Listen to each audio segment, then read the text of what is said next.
Merci, Monsieur le Président. Monsieur le Président, que je reste ici. Distingué et très honoré membre de la composition, je voulais, à propos de la société Sion, souligner à vos yeux précieux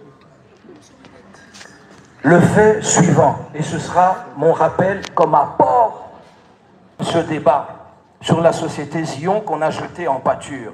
Nous le faisons pour la défense de M. Constant Moutamba, parce que nous voyons bien que l'intention est de créer un faisceau d'indices qui prouvera la culpabilité en matière de détournement, et c'est contre ça que nous nous dressons. En date du 22 avril, Monsieur le Président, messieurs de la Cour, la cellule nationale des renseignements financiers a invité cette société, l'a entendu, et sans délai, cette même société, après cette audition, a fourni, Monsieur le Président, 11 types de documents, le jour même, tous les documents contenus. C'était important à souligner à vos yeux dans l'appréciation des faits que vous aurez.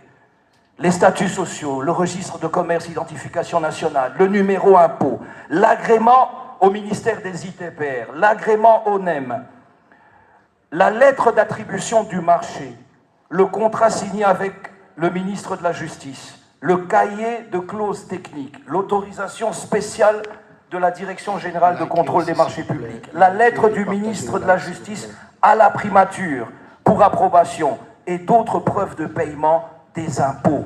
Le jour même, quelle diligence pour des gens pas sérieux, quelle diligence pour des gens qu'on dit code amboka, comme si on pouvait juger les gens par les préjugés, Monsieur le Président. Vous n'auriez pas la toge de votre grand honneur. Vous seriez dans un marché en train de circuler peut-être avec votre petit-fils. Qui pourrait dire, au-delà du fait que vous êtes un papa congolais, que vous êtes le premier président de la Cour constitutionnelle? Ce n'est pas écrit sur votre front. Pourquoi est-ce qu'on devrait juger les gens au loin comme ça parce qu'on est le ministère public?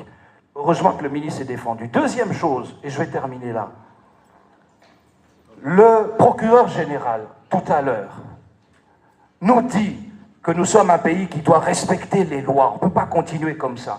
Et il le fait lui-même en violant le principe de la séparation des pouvoirs lorsqu'il vous dit qu'il est compétent pour juger le travail interne du gouvernement.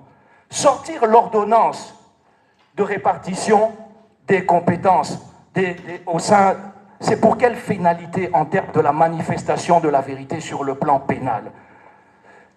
D'ailleurs, la première ministre elle-même, par sa lettre, lui donne tort, puisqu'elle l'écrit au ministre de la Justice, pas pour dire, comme le ministère public l'a fait ici, que le ministre n'est pas qualifié pour faire des travaux. Le ministre de la Justice était dans ses compétences. Et j'en veux pour preuve les réalités fonctionnelles d'un gouvernement dans lesquelles la justice n'a pas